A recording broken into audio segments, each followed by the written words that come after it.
Peace. Just wanted to post another few thoughts of really today talking about informational interviews. Uh, One of the things that you should know when you are opening up your horizons to get to know people, to get a different perspective from your own, to open up and broaden your horizons, is that it is always a interesting activity to do an informational interview. And what is an informational interview? I may have posted a little synopsis of it in another video. Informational interview is particularly a opportunity for you as a learner to set up a interview to learn information about another person. One thing that is always true to form is that people, if you prod them appropriately and you show that you don't have a particular agenda, people really enjoy talking about themselves. So if you ever have the opportunity, just try it out and test it out by asking people questions. Really show interest in people. And some of these thoughts can be derived from a basic rule of law, like love your neighbor as yourself, treat others how you want to be treated. And other books have been written on this principle or philosophy. For example, Dale Carnegie wrote a book called How to Win Friends and Influence People. I think there's another author, John Maxwell, had maybe wrote a book that's centered around the same ideal. And that ideal is how can you spend time investigating, asking, learning from a person who operates in a domain that you don't operate in and in an environment that you don't operate in, to learn more from that person and to glean and possibly, if you do it with a sense of genuineness, you could possibly gain a relationship out of it, and that relationship could take you and that individual into places because it's something that you're interested in and developing in. So I wanted to talk a little bit today about how to explore and set up an informational interview. So rule number one for setting an informational interview is do your homework, right? An informational interview, again, is the almost opposite, if you would, of a traditional job interview. So if you have sat in on a job interview, most people don't treat job interviews as a mutual conversation. Particularly, people treat job interviews as your opportunity to sit down and be grilled by one person or a panel of people, asked a barrage of questions, and you just sit defensively and just answer their questions. And if you're good at interviewing, then you're pretty much relaxed and you know yourself and you don't have a issue with it. But on an informational interview, it's totally different, right? Ideally, you're not going in very guarded, very relaxed. I mean, or not guarded, not relaxed, but you're not going in very guarded, very tense, and you're pursuing it in a more relaxed atmosphere, and that would help set the tone. But first rule of thumb is do your homework, right?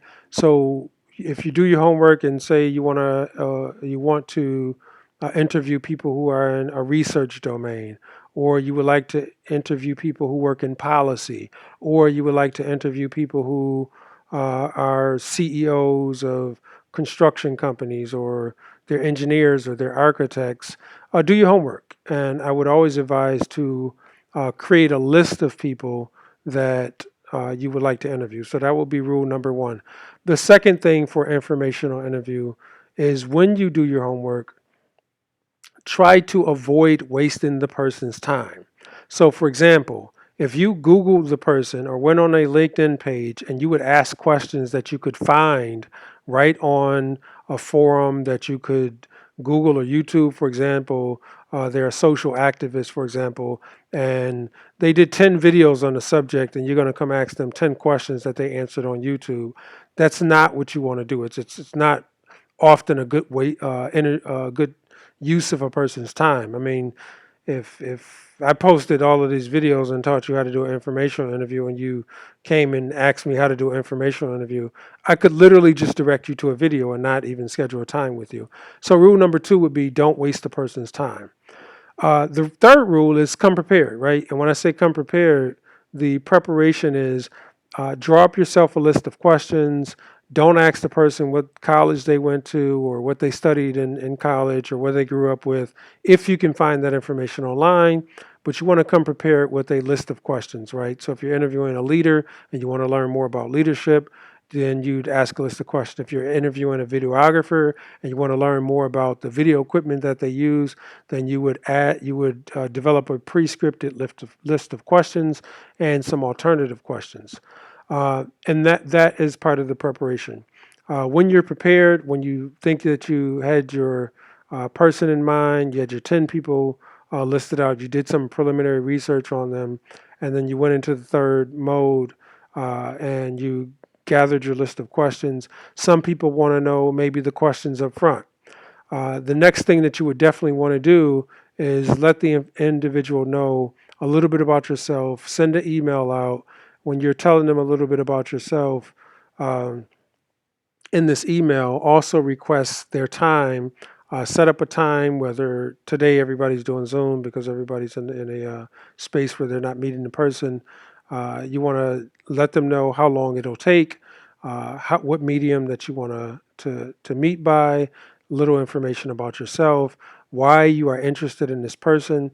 And I cannot stress enough that you have to do this with a sense of genuineness. If you're doing it and you're going to come in and try to rope somebody in and say, hey, do you have any job opportunities? Or can you give me a contract doing such and such? Or can I join the next time you do a lecture or show? Can I be the first one to speak? Or can you feature me also? Then most people will see through that, and then they won't waste the time. So if you do your level of preparation, that's great. Your level of preparation should put you in a seat where you can ask the particular questions, you can prepare in advance, and send them an email and specify the date, the time you'd like to meet, how long of a time that it would take, and if they would like, you can say, hey, these are the types of questions that I would want to know. That's important because you don't want to, again, waste their time, and they can sit and think and prepare for the questions before you meet with them.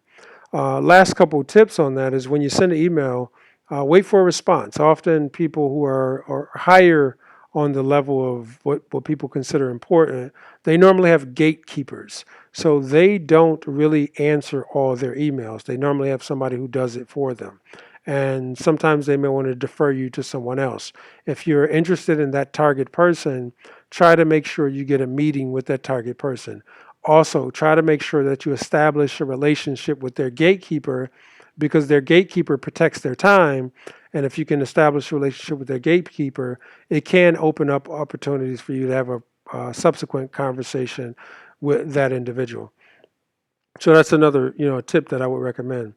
Once you set up the interview, make sure you're punctual, make sure you set up on time, check all your technology if you're interviewing on Google Hangouts or Skype or Zoom, whatever have it.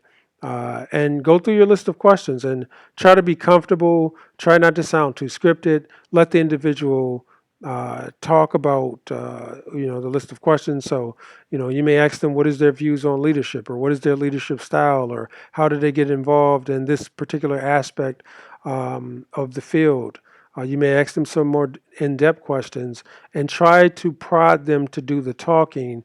You should interject to say some ideals, but you are not there to control the conversation or do a lot of talking. If they prompt you to talk, you can talk a little bit about yourself, but try to focus on them doing the speaking, them learning, or them doing the engagement, and you kind of jotting notes and taking from them. Last couple of tips is after you do the informational interview, definitely thank them for their time. Ask them if you can follow up at a different time, and then follow up with a thank you. It's always important to follow up with a thank you because you are doing this for you. And if you kind of do this several times or quite a few times, it can be like a compendium of resources that you can draw from and pull from in terms of conversations and snippets to help you grow and develop.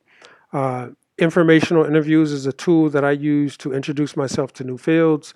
So, for example, I wanted to be more familiar with academia, so I set up informational interviews with deans of universities.